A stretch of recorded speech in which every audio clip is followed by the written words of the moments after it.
Alors, il faut faire une première remarque importante concernant ce thème-là. C'est que je pense que la diaspora togolaise, qui s'est formée en plusieurs étapes, a toujours, avec le regard de son pays d'adoption, a toujours eu un vrai intérêt pour l'évolution de la situation socio-politique du Togo. Alors, ça vient du fait que, on va peut-être parler d'abord de chiffres de la diaspora togolaise. Alors, vous savez que nous sommes environ 1 500 000 de la diaspora. Les 2 tiers vivent en Afrique, mais nous sommes 1 tiers dans les pays européens et en Amérique. 1 500 000. Vous savez qu'il y a 6 millions d'habitants au Togo. Donc, la diaspora togolaise représente 25% de la population togolaise. C'est énorme. La deuxième chose qu'on peut retenir en termes de chiffres sur la diaspora, c'est sa contribution financière. Nous en entendons parler régulièrement. Il faut savoir que la diaspora contribue à hauteur de 187 milliards de francs CFA. Ça, ce sont les chiffres de 2013. Ce sont des chiffres en évolution. Entre 2010, 2011, 2012, 2013, tous les ans, la contribution de la diaspora augmente d'année en année. Ce qu'il faut remarquer, c'est que cette contribution, si on la prend sur l'année 2013, elle représente 10% du PIB de notre pays. Donc, vous réalisez l'importance de l'apport de la diaspora togolaise en termes économiques. En plus de cette contribution, en fait, il y a une contribution qui est liée aussi aux recettes fiscales, dans la mesure où cet apport participe à l'économie nationale et donc engendre des recettes fiscales pour le Togo. Et nous avons, sur 2013 également, 15 milliards de francs CFA de recettes fiscales qui sont apportées par la contribution financière de la diaspora. Et un dernier point sur les chiffres, c'est que cette contribution est supérieure de 3 à 6 fois la contribution de l'aide au développement. Ça veut dire que si vous prenez l'ensemble de l'aide au développement, de l'Union européenne, de tous les partenaires du Togo, la contribution de la diaspora est 3 à 6 fois supérieure à cette aide au développement. Donc, ces chiffres-là permettent de situer ce que nous sommes, ce que la diaspora représente comme force économique, sociale dans notre pays. Alors, l'origine de la diaspora, bon, j'en parlais tout à l'heure. Alors, il y a eu une première vague qui correspond en fait dans les années 60 à nos aînés qui sont venus faire leurs études en Europe ou dans d'autres pays d'Afrique. Il y a eu une deuxième vague beaucoup plus importante qui correspond en fait aux années 90, au moment de la crise politique et l'enclenchement du processus de démocratisation.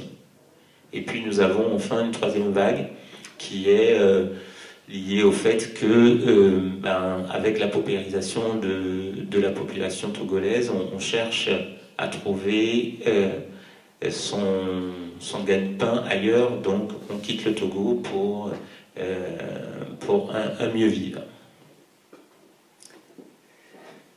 Alors, quelles sont les raisons de l'implication de la diaspora dans le contexte sociopolitique? La diaspora togolaise, de par son éloignement de sa terre natale, est devenue un observatoire d'exigence des règles démocratiques qui prévalent dans la plupart des pays d'adoption. Tu l'as dit tout à l'heure, en effet, nous avons un regard beaucoup plus virulent, plus acerbe sur la situation qui prévaut dans notre pays. Au plan politique, alors, il faut faire une analyse de la situation. C'est que lorsque nous sommes sur cet observatoire, nous nous rendons compte que sur le plan politique, tous les accords qui ont eu lieu depuis les années 90, depuis la démocratisation du Togo, n'ont pas trouvé d'application effective. Vous savez qu'il y a eu un certain nombre de dialogues qui ont tenté de résoudre la crise au Togo, et on n'a jamais réussi à mettre en application les accords qui sont issus de ces dialogues. Il y a un deuxième élément également qu'il faut noter par rapport à la situation politique, c'est qu'il y a régulièrement des intrusions violentes dans le débat politique des forces armées togolaises qui sont en fait les réels détenteurs du pouvoir politique au Togo, oubliant en fait leurs obligations républicaines d'impartialité et de neutralité en tant que forces armées. Ça, c'est vraiment à déplorer. Au plan institutionnel, en fait, toutes les institutions de la République qui sont chargées de réguler la vie démocratique au Togo sont malheureusement instrumentalisées. La Cour constitutionnelle, vous avez encore des récentes sorties de son président qui démontrent qu'il y a une instrumentalisation totale de cette institution, alors qu'elle est censée réguler l'action politique et contrôler les actions du gouvernement. Vous avez également la haute autorité de l'audiovisuel et de la communication qui, dès lors que des médias togolais sont critiques à l'égard du pouvoir, on sait ce qui se passe. Ils sont mis au pas, ils sont fermés. Et donc c'est une institution qui fonctionne très mal. Il y a également la Cour des comptes. Vous savez tous l'objectif d'une Cour des comptes, qui est censée donc contrôler les budgets et les fonctionnements des institutions. Malheureusement, on en parlera tout à l'heure dans les ateliers, la Cour des comptes au Togo n'a de contrôle que, je pense, dans les textes. Alors, au plan économique, il y a le pillage des ressources de l'État par une minorité de personnes pendant des décennies. Ça empêche le Togo d'avancer. Et c'est pas nous qui le disons simplement, hein. Donc, le chef de l'État lui-même l'a dit, que c'est une minorité qui s'accapare les ressources du pays. Et malheureusement, ça maintient la population togolaise dans une paupérisation sans nom. Et là aussi, mon ami l'a dit tout à l'heure, cette paupérisation pèse beaucoup sur les populations togolaises et sont en réalité un vecteur de la non-démocratie. Un système qui veut empêcher la démocratie maintient les populations dans une misère absolue pour pouvoir les corrompre facilement, acheter les consciences, etc. Alors, donc, comme je le disais, la confiscation des richesses du pays par une minorité a plongé plus de 65% de la population dans une grande misère. La majorité des ménages au Togo ne peut ni s'offrir plus d'un repas par jour, ni s'assurer les soins de santé primaires, ni subvenir aux besoins de scolarisation de leurs enfants. Il y a également, toujours sur le plan social, la violation massive des droits de l'homme, qui ont atteint leur summum avec des pratiques de torture et de toutes autres formes de traitements inhumains et dégradants. Les dernières années ont montré à la face du monde ce qui se pratique depuis très longtemps. Les aînés qui sont ici, qui ont participé au mouvement du 5 octobre 1990, en savent quelque chose. Et depuis cet avènement de la démocratie, enfin, depuis cette révolution en octobre 90, on assiste en fait à une violation permanente des droits de l'homme, notamment par la torture de tout ce qui dérange le système.